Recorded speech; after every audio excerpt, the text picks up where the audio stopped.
మన ప్రభువును రక్షకుడైన ప్రభు యేసుక్రీస్తు నామమున ప్రియమైన మీ అందరికీ ఉదయకాల శుభములు. పరిశుద్ధుడైన లూకా రాసిన సువార్త 2వ అధ్యాయము 14వ వచనము. వెంటనే పరలోక సైన్య సమూహము ఆ దూతతో కూడా ఉండి, దూత మరియు పరలోకం నుండి వచ్చిన సైన్యం దూతలంతా ఆయనతో ఉండి మరేమంటున్నారంటే, సర్వోన్నతమైన స్థలంలో దేవునికి మహిమయు, ఆయనకి ఇష్టమైన మనుషులకు భూమి మీద సమాధానమును కలుగునుగాక అని దేవుని స్తోత్రము చేయుచుండెను. నేడు లోకరక్షకుడు మీకు పుట్టి ఉన్నాడు, ఆయన ప్రభు అయిన క్రీస్తు అని వారు గొల్లలకు తెలియజేసి, వర్తమానం తెలియజేసి, మీరు వెళ్ళండి ఆయనను పూజించండి అని వారికి తెలియజేసిన తర్వాత పరలోక సైన్య సమూహం అంతా పరలోకానికి వెళ్తుంది. వెళ్తూ వెళ్తూ వాళ్ళు ప్రకటిస్తున్నారు, దేవునికి స్తోత్రము, క్రీస్తు జన్మం, దేవునికి మహిమ, స్తోత్రం చేస్తున్నారు. సంతోషంతో దేవుని స్తోత్రిస్తున్నారు. దేవునికి మహిమ కలుగుతుంది, దేవునికి మహిమ కలగాలి.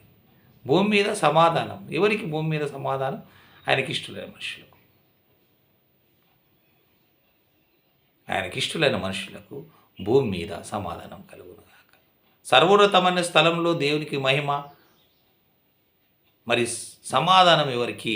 ఆయనకిష్టులైన మనుషులకు భూమి మీద సమాధానం కలుగునుగాక అని దేవుని స్తోత్రం చేయుచుండని వారు దేవుని స్తోత్రిస్తున్నారు, స్తోత్రగానాలు చేస్తున్నారు. క్రీస్తు ప్రభువుల గురించి వారు తెలియజేస్తూ ప్రకటిస్తూ ఆ సైన్య సమూహం అంతా దూతతో పాటు సంతోషంతో దేవునికి మహిమ కలగాలి, దేవునికి మహిమ కలుగునుగాక.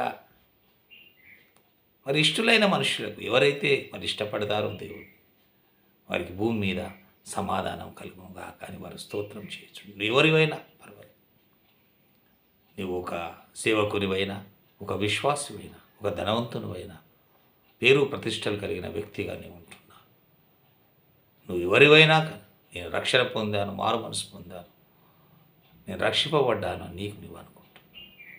దేవునికి నీవు ఇష్టంగా లేకుంటే నీకు భూమి మీద సమాధానం లేదు. ఈ రోజులలో సమాధానం లేదు అంటే దానికి కారణం ఏంటంటే, దేవునికి ఇష్టంగా మన క్రియలు ఉండట్లేదు, మన జీవితాలు ఉండట్లేదు. మనమే దేవునికి ఇష్టంగా ఉన్నాం, దేవుని ప్రేమిస్తున్నాం అనుకుంటున్నాం. కనుక ఆయనకి ఇష్టమైన జీవితాలు మనం కలిగి లేనప్పుడు మరి మనకు ఈ భూమి మీద సమాధానం ఉండదు. మనం సమాధానంగా జీవిస్తున్నామా లేదా? మనం సమాధానంగా జీవించడం లేదంటే మనం దేవునికి ఇష్టమైన జీవితం మనం జీవించడం. అందుకే వారు అంటున్నారు, ఆయనకి ఇష్టమైన మనుషులకు మాత్రమే ఈ భూమి మీద సమాధానం ఉంది. ఆయనకి ఇష్టమైన మనుషులుగా మనం ఈ భూమి మీద జీవించాలి. అప్పుడే పరలోకమందు దేవునికి మహిమ కలుగుతుంది. 2026లో మనం దేవునికి ఇష్టంగా జీవించటకు దేవుడు తన కృప మనకు అనుగ్రహించి మనల్ని 2026లో ముందుకు నడిపించునుగాక. ఆమేన్.